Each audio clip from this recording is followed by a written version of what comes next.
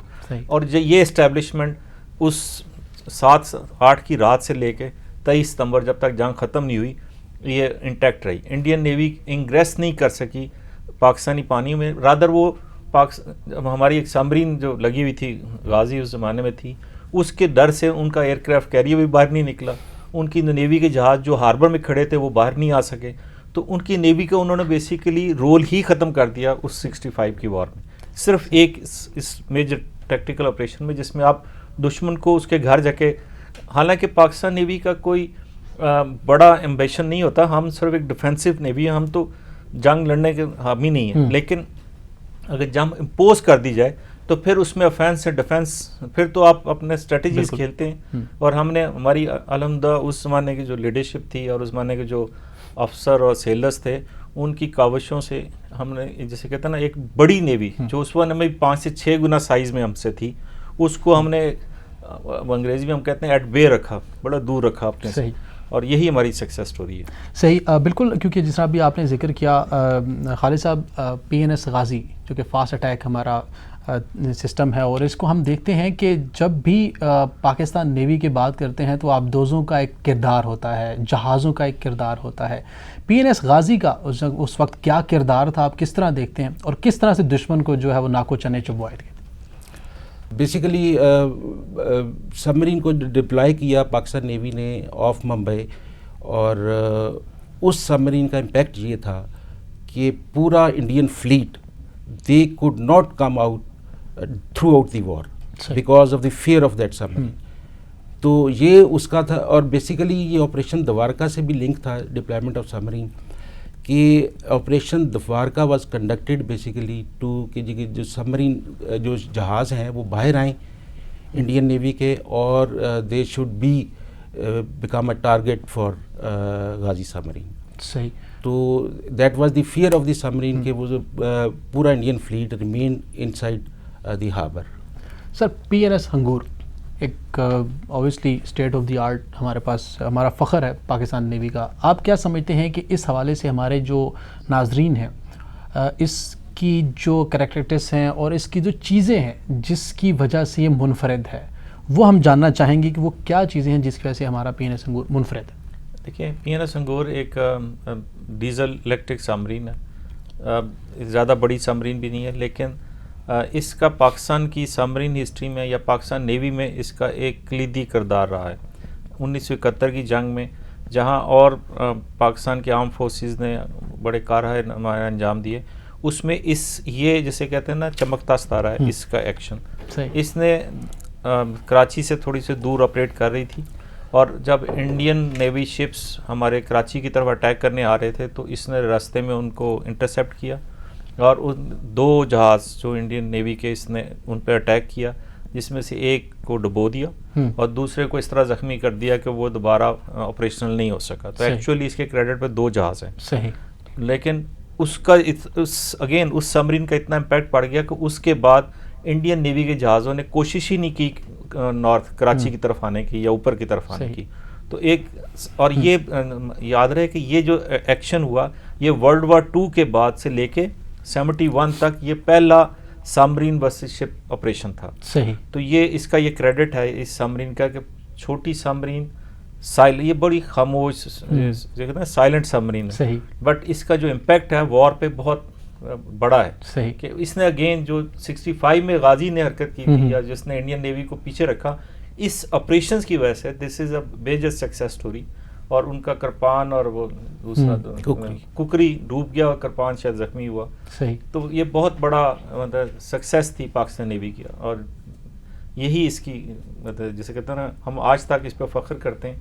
اور جو اس زمانے کے لیڈرشپ تھی نیوی کی یا جو جہاز کا کرو تھا یا سبمرین کا کرو تھا، ہمارا سلام ان ہیروؤں پر جنہوں نے بالکل ہمارے ہیروز جو ہیں مدرلینڈ کو اس وقت کیونکہ بہت کم ریسورسز کے ساتھ اپنے ملک کی سوائل کی حفاظت کرنا، پانیوں کی حفاظت کرنا، یہ پاکستان نیوی کا ترا امتیاز ہمیشہ سے رہا ہے. لیکن اب بہت ساری ایڈوانس چیزیں بھی ہو چکی ہیں، اور اس وقت جتنے بھی ہمارے دوسرے ممالک ہیں جو ہماری پاکستان کی طرف شاید کہیں میلی آنکھ سے دیکھتے ہوں گے، لیکن ان کو پتہ لگ گیا ہے کہ پاکستان نیوی اس وقت اپنے پورے جوبن میں ہے، اور انشاءاللہ آگے مزید بھی اس میں ٹیکنالوجی کا اضافہ ہوتا رہے گا. سر 1971 کی جنگ میں پی این ایس غازی کے حوالے سے جو اصل حقائق ہیں وہ ہم جاننا چاہیں گے، وہ کیا تھے اور کیا ہوا تھا؟ دیکھیں یہ سب سے پہلے تو just I will high light کہ جی ہنگور کا جو واقعہ تھا اس کا بہت امپیکٹ تھا لیٹر آن وار کے اوپر اس وار میں، because Indian navy was planning a 3rd missile attack on Karachi complex, جو کہ ہنگور کے اس ایکشن کی وجہ سے اوائڈ ہوا. And that was a big success for Pakistan navy at that time. اچھا as far as Ghazi is concerned, دیکھیں we need to understand the context. جب 1965 کی وار ہوئی اور انڈیا کو ایک بہت ہیومیلیٹنگ قسم کی ڈیفیٹ ہوئی اس میں، تو they realised and they focused on the revamping of Indian navy and modernising Indian navy. اور انہوں نے within a span of short period of time between 65 and 71 انہوں نے اپنی اسٹرینتھ کو اتنا بڑھایا، سب میرین میں بھی، ایئر کرافٹ کیریئر میں بھی اور سرفیس شپس میں بھی، کہ 1971 میں یہ ریشو جو تھی، نیومیریکل جو ریشو تھی، اٹ واز 3:1، یعنی کہ دے ور 3 اینڈ وی ور 1. اور پاکستان نیوی نے اس ٹائم فریم میں اگنور کیا and we did not realize the importance of growing and modernizing our navy because we were involved in many other issues. تو اس وقت سٹیج یہ تھا کہ aircraft carrier was in bay of Bengal and our surface ship 5-6 surface ship were in this sector on the western sector. اور in Bay of Bengal we only had 3 small boats to face with that aircraft carrier and carrier strike group of Indian Navy. یہ strength کا یہ ratio تھی between these to. تو اس scenario میں ایک strategic decision چاہیے تھا، out of the box solution چاہیے تھا to counter. So our elders thought and took a decision کہ if we will able to take and strike the aircraft carrier in bay Bengal تو یہ ہمارے لیے بہت بڑی سکسیس ہوگی. دیٹ واز دی ریزن کہ Ghazi was deployed there off Visakhapatnam.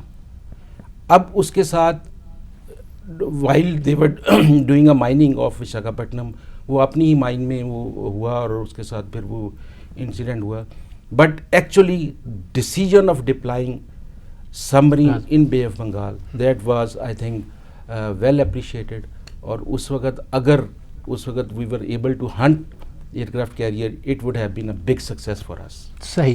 کیونکہ ہم دیکھتے ہیں کہ جنگیں جو ہیں وہ صرف یہ نہیں کہ ہم لوگ بہت زیادہ ساز و سامان ہو اور بہت زیادہ ہتھیار ہوں تو ان سے لڑی جائے, جذبے کے ساتھ اور اسٹریٹجیز کے ساتھ بھی لڑی جاتی ہیں. سر موجودہ عصر حاضر کی اگر ہم بات کریں تو میں یہ جاننا چاہوں گا, آج ہماری خوش قسمتی ہے کہ آپ خود ہمارے ساتھ موجود ہیں. میری ٹائم سیکیورٹی بیسیکلی ہے کیا اور اس کا مقصد کیا ہے اور اس کا رول کیا ہے, جو کہ ہمارے ایک تو پاکستان کے حوالے سے اور دنیا بھر کے حوالے سے, وہ تھوڑا سا ہم چاہیں گے کہ آپ ناظرین کو بتائیں. دیکھیے میری ٹائم سیکیورٹی بڑے سادہ لفظوں میں اگر میں بیان کروں تو جو آپ کا سمندر ہے, سمندر کے راستے آپ کی پوری رسد آ جا رہی ہے. پاکستان تقریباً 91% جو کارگو یہ امپورٹ کرتا ہے یا ایکسپورٹ کرتا ہے وہ سمندر کے راستے سے. صحیح. اور دوسری بات سمندر آپ کا فیوچر فوڈ سورس ہے, کیونکہ لینڈ تو ایک حد سے زیادہ بڑی نہیں ہو سکتی, آبادی بڑھ رہی ہے, تو آپ کو اپنا فوڈ سورس آپ کو سمندر سے نکلتا ہے. پھر سمندر آپ کو معدنیات, تیل, گیس, بڑا کچھ دینے کو اویلیبل ہے جو ہم ابھی تک اس کا صحیح فائدہ نہیں اٹھا سکے. لیکن اس کو گارڈ کرنا پڑتا ہے. مچھلی سمندر سے نکلتی ہے اور اس کو گارڈ کرنا پڑتا ہے کہ دوسرا کوئی آپ کے ایریے کی مچھلی نہ اٹھائے. میری ٹائم سیکیورٹی ان سب کے اوپر احاطہ کرتی ہے کہ آپ کا رستہ رسد کے رستے کھلے رہیں, آپ جو چیز منگوانا چاہیں آ جائے, جب منگوانا جائے آ جائے, جس طریقے سے منگوانا چاہیں پہنچ جائے. اسی طرح جو چیز آپ جہاں بھیجنا چاہیں وہاں چلی جائے, کوئی رستے میں اس کو انٹرسیپٹ نہ کرے, رکاوٹ نہ ڈالے. تو یہ میری ٹائم سیکیورٹی کے بیسک. صحیح. اچھا, اس میں اگر آپ غور کریں تو یہ پیس ٹائم سارے ایکٹیویٹیز ہیں, اس میں کوئی جنگ کا کوئی رول نہیں ہے. تو یہ ہر وقت 365 دن 24 گھنٹے کا مشن ہے جو پاکستان نیوی, پاکستان میری ٹائم سیکیورٹی ایجنسی اور دوسری ایجنسیز مل کے انجام دیتی ہیں. کہ ہمارا ماشاءاللہ جو ہمارا سمندر کا ایریا جس کو ہم EEZ کہتے ہیں وہ بھی تقریباً 3 لاکھ اسکوائر کلومیٹر تک پہنچ گیا ہے. اب اس کے اندر اگر ہم اپنی پھر ہمارے جو گوادر کے سامنے سے انٹرنیشنل آئل سلاگ جسے کہتے ہیں, پوری دنیا کا تیل گلف سے نکلتا ہے, وہ پاکستانی پانیوں سے گزر کے جاتا ہے. تو ایک انٹرنیشنل انوائرمنٹ ہے جس کے اندر پاکستان نیوی آپریٹ کرتی ہے. اور اس میں جو نان اسٹیٹ ایکٹرز ہیں یا پائریٹس ہیں یا ایلیگل ٹرانسپورٹ ہو رہی ہے, نارکوٹکس یا ہیومن اسمگلنگ, آرم اسمگلنگ اور غلط کام جو ہوتے ہیں, ان کے اگینسٹ بھی آپ کو مشن کرنے پڑتے ہیں. تو یہ نیوی کا رول صرف وار ٹائم تک محدود نہیں ہے. نیوی پیس ٹائم میں بھی اتنی ہی آپریشنل ہوتی ہے جتنی وار میں. اچھا, وار میں بھی آپ دشمن سے بھی جنگ لڑ رہے ہوتے ہیں اور آپ ان چیزوں کے خلاف اس وقت بھی لڑ رہے ہوتے ہیں کہ آپ کے ایریا میں کوئی غلط بندہ نہ آ جائے, کوئی چیز نہ آ جائے, کوئی آپ کی چیزیں ایکسپلائٹ نہ کرے آپ کے اوپر خام خواہ. اگر آپ کی نیوی ویک ہو تو دشمن ایسی الٹی سیدھی شرطیں لگا سکتا ہے. جیسے کہ کسی زمانے میں ایران کے اوپر جب سینکشنز لگی ہوئی تھی تو پینسل جو سمپل تھی, پینسلوں کے اوپر بھی ان کی پابندی تھی. پینسل کے اندر لیڈ ہوتا ہے اور لیڈ کسی اور پرپز کے لیے استعمال ہو سکتا ہے. تو اس طرح کی ہیوملیٹنگ جسے کہتے ہیں نا, آپ کے اوپر شرطیں لگ جاتی ہیں.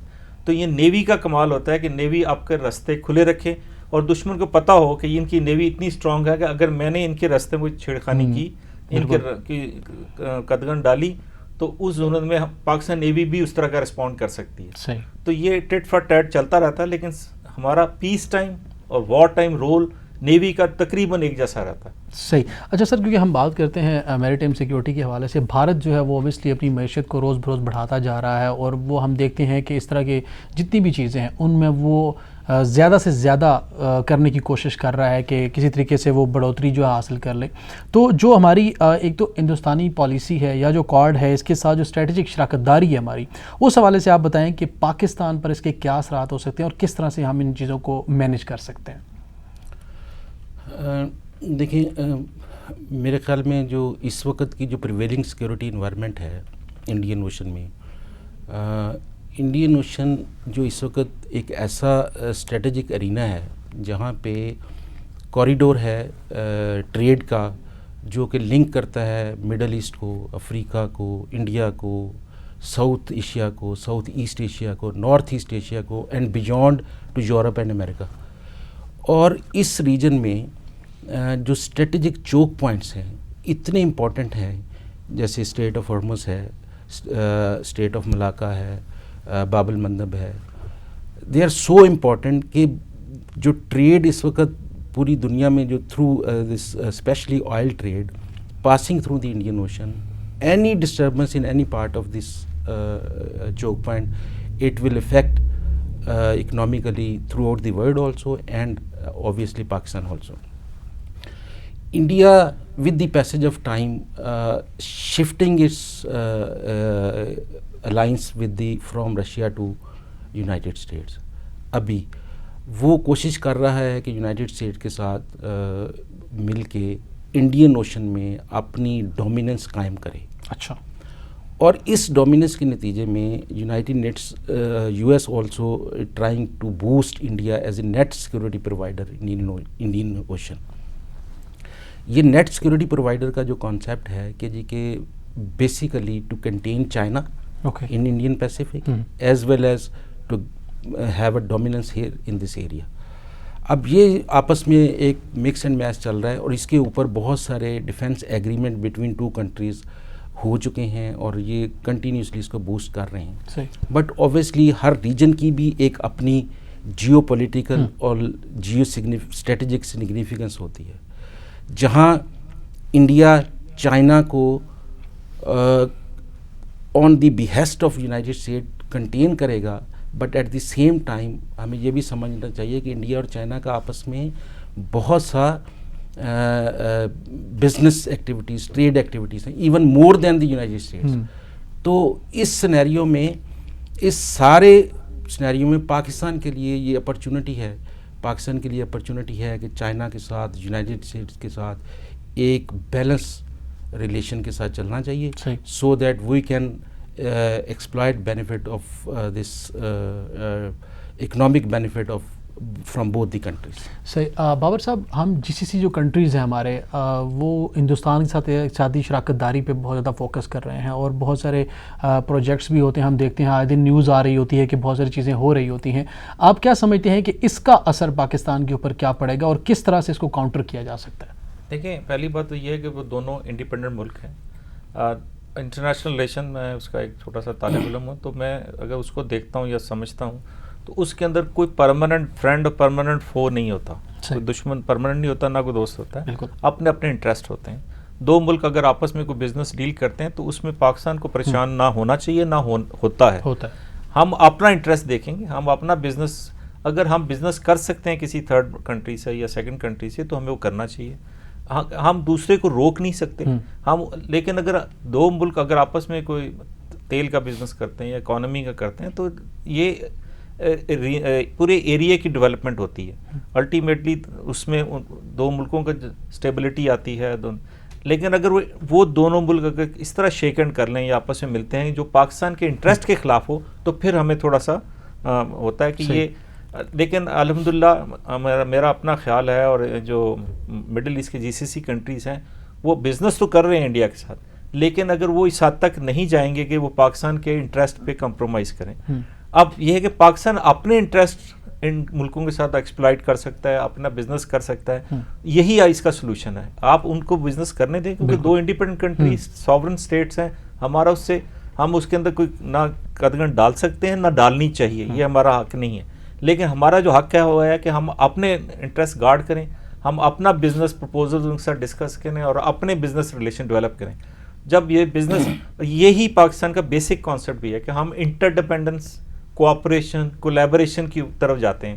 یہ جو بھی ہم میری ٹائم سیکورٹی کی بات کر رہے تھے کہ پاکستان 2004 سے U S lead task force 150, 151, 153 ان سب کا پارٹنر ہے. بلکہ ہم نے کچھ ٹاسک فورس کو 11-12 دفعہ ہم نے کمانڈ بھی کی ہے. اور یہ کولیبریٹو سیکورٹی میکنزم ہے جس میں دنیا ساری کی نیویز مل جاتی ہیں آپس میں اور ایک پرٹیکولر ایریا کے اندر آپریٹ کرتی ہیں جس کی پاکستان نے کمانڈ کی ہے.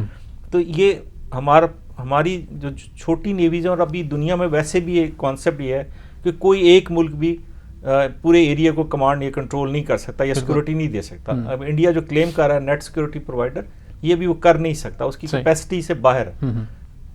یہ ہمیشہ 2, 4, 6, 10 ملک اور جتنے ریجنل کنٹریز میں net working who, collaboration who, cooperation ہو, اتنا اس ایریا کی سیکیورٹی خود بخود ٹھیک ہو جاتی ہے. صحیح. خالد صاحب, کیونکہ ہم بات کر رہے ہیں ابھی, بڑا زبردست طریقے سے انہوں نے بتایا کہ ہمیں پاکستان کو اپنے حساب سے دیکھنا پڑے گا کہ کس کے ساتھ ہم نے کس طرح سے اقتصادی تعلقات کو بہتر کرنا ہے, کس طرح سے ٹریڈ کو جو ہے نا فوقیت دینی ہے. گوادر پورٹ کی ہم بات کرتے ہیں. گوادر پورٹ ہمارے پاس پورے ریجن میں سونے کی چڑیا گردانا جاتا ہے. آپ کیا سمجھتے ہیں کہ یہ پورٹ کس طرح سے پاکستان کی اکانومی کو کس طرح سے مزید بوسٹ کر سکتی ہے, پلس اس میں جو پاکستان نیوی کا ایک کردار ہے اس کو آپ کس طرح سے دیکھتے ہیں؟ گوادر پورٹ جو ہے نا ایک I think it's a very significant project of CPEC, China Pakistan economic corridor, اور جو لنک ہے بیلٹ روڈ انیشیٹو جو چائنا کا ہے.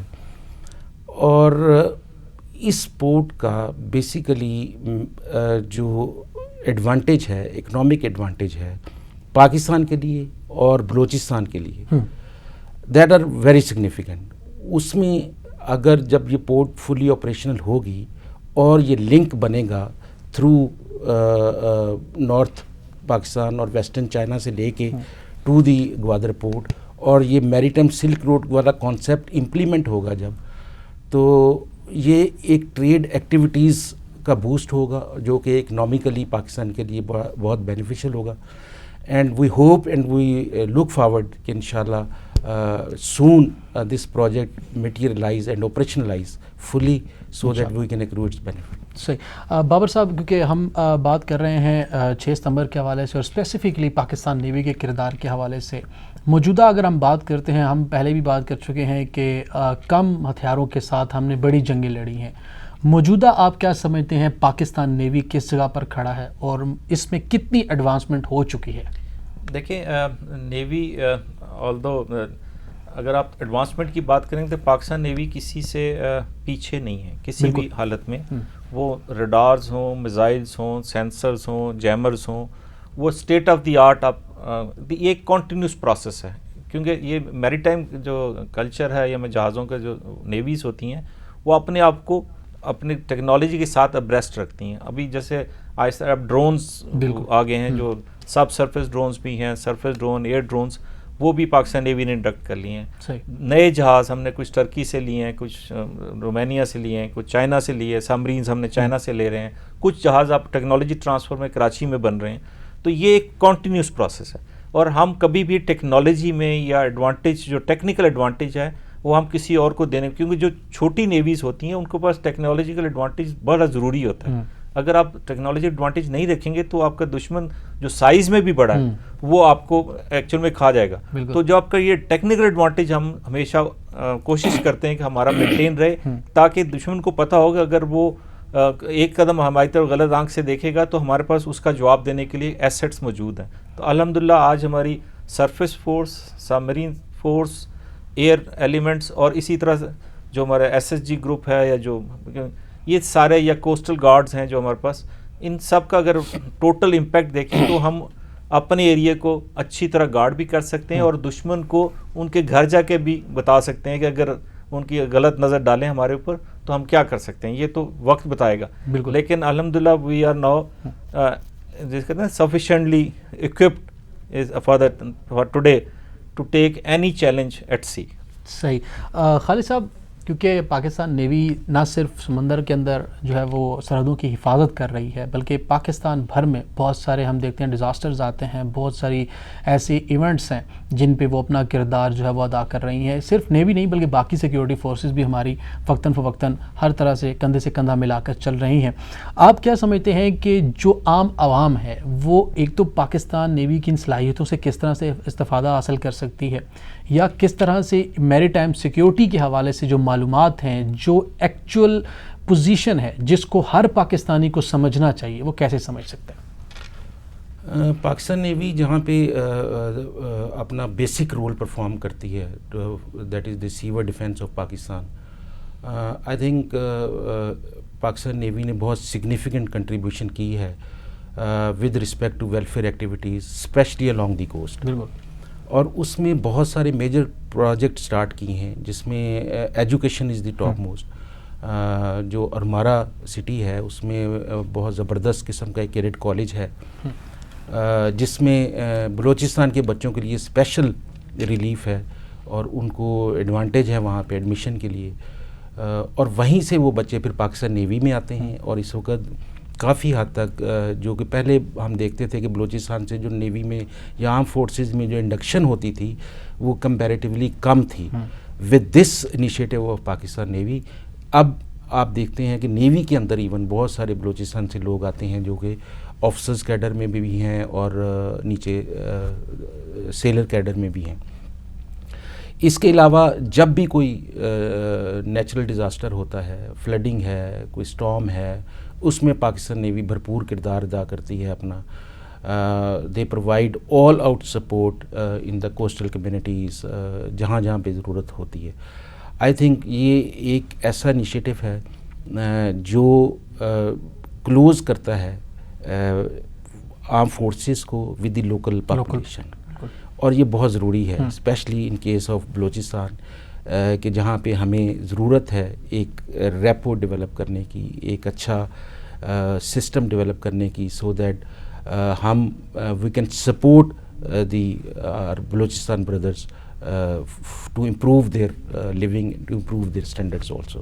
صحیح. آخر میں میں چاہوں گا کیونکہ ہمارے پاس وقت بھی بہت کمی ہے اور بہت ساری معلومات جو ہیں وہ پہلے سامعین تک نہیں تھی، لیکن اب ہم سمجھتے ہیں کہ جو ہمارے تھرو جہاں تک کچھ نہ کچھ انفارمیشن لوگوں تک جائے گی. سر 6 ستمبر کے حوالے سے پاکستان کی عوام کو آپ کیا میسج دینا چاہتے ہیں؟ دیکھیے 6 ستمبر تو ہمارا ہسٹری میں ایک بہت درخشاں باب ہے. اس دن قوم جنگ لڑی.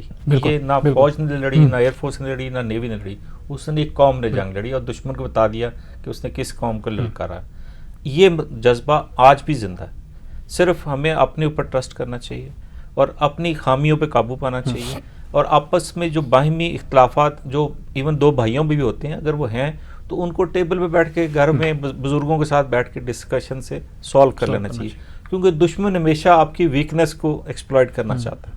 تو الحمدللہ ہم مذہبی رشتے سے بھی سارے ہیں اور ہماری عوام کو بھی پتہ ہے کہ یہ ہماری کیا ویکنیسز ہیں، کہاں پہ دشمن ہمیں ایکسپلائٹ کرتا ہے. وہ بلوچی بھائی ہوں، پختون ہو، پنجابی ہو، سندھی ہو، یہ نام تو ہیں، یہ جیسے وہ آتا ہے نا، یہ شناخت کے قبیلے تو ہو سکتے ہیں لیکن ان کا آپس میں ایک بہت گہرا رابطہ. یہ ایسے ہی ایک ہاتھ کی 5 انگلیاں ہیں، تو 5 ہاتھ بنے تو مکہ بن جاتا ہے. تو جب تک ہم یہ مکہ نہیں بنیں گے دشمن ہمیں کمزور سمجھتا اور ہمیں پھر ایکسپلائٹ کرتا ہے. صحیح. خالد صاحب آپ کیا میسج دینا چاہیں گے 6 ستمبر کے حوالے سے اور پاکستان کو اس دن کی مناسبت سے کہ آپس میں کس طرح سے ہمیں اپنے آپ کو رکھنا چاہیے؟ جس طرح بہت زبردست میسج کیا کہ مکے کے طور پر، یعنی کہ لکڑیاں اگر اکٹھی رہیں گی تو کوئی نہیں توڑ سکتا. آپ کیا میسج دینا چاہیں گے؟ میرے خیال میں جس طرح کہ ہم نے اپنے پرانے جتنے بھی ہماری جنگیں ہوئی ہیں 65 میں 71 میں جس قسم کے بھی حالات تھے، پاکستانی عوام جو ہے وہ آرم فورسز کے پیچھے کھڑی رہی ہے. بالکل. اور جب تک عوام پیچھے نہ ہوگی اس وقت تک فوج جو ہے، آرم فورسز جو ہیں وہ اپنا کام صحیح طور پہ نہیں کر سکتے. تو یہ ایک ٹرسٹ جو ہے نا فورسز میں، جو آپ کی سروسز ہیں ان میں ٹرسٹ ہونا چاہیے کہ یہ لوگ سرحدوں پہ اپنا کام کرتے ہیں. اینڈ امیجن کیجیے کہ سمندر میں یا سرحدوں پہ زمین کے اوپر it is a tough job and people should support armed forces in their for the success of the.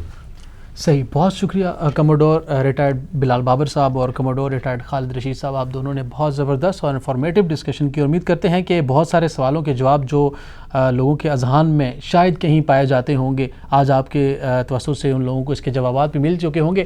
ناظرین، کیونکہ ہمارے جتنے بھی سیکیورٹی ادارے ہیں وہ ہمارے پاکستانیوں کے ماتھے کا جھومر ہیں، چاہے وہ پاکستان نیوی ہے، چاہے ایئر فورس ہے، چاہے پاکستان پولیس ہے، چاہے پاکستان آرمی ہے یا ISI ہے، یا کوئی بھی ہمارا سیکیورٹی فورس کا حصہ ہے یا ونگ ہے، وہ ہمارے ماتھے کا جھومر ہے. کیونکہ یہ وہی لوگ ہیں، یہ جاگتے ہیں تو عوام چین کی نیند سوتی ہے.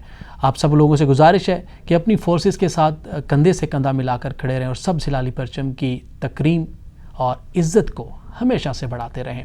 اس پیغام کے ساتھ مجھے دیں گے آپ اجازت، پھر حاضر ہوگے ایک نئے مہمان کے ساتھ، ایک نئے دن کے ساتھ. اللہ حافظ. پاکستان زندہ باد.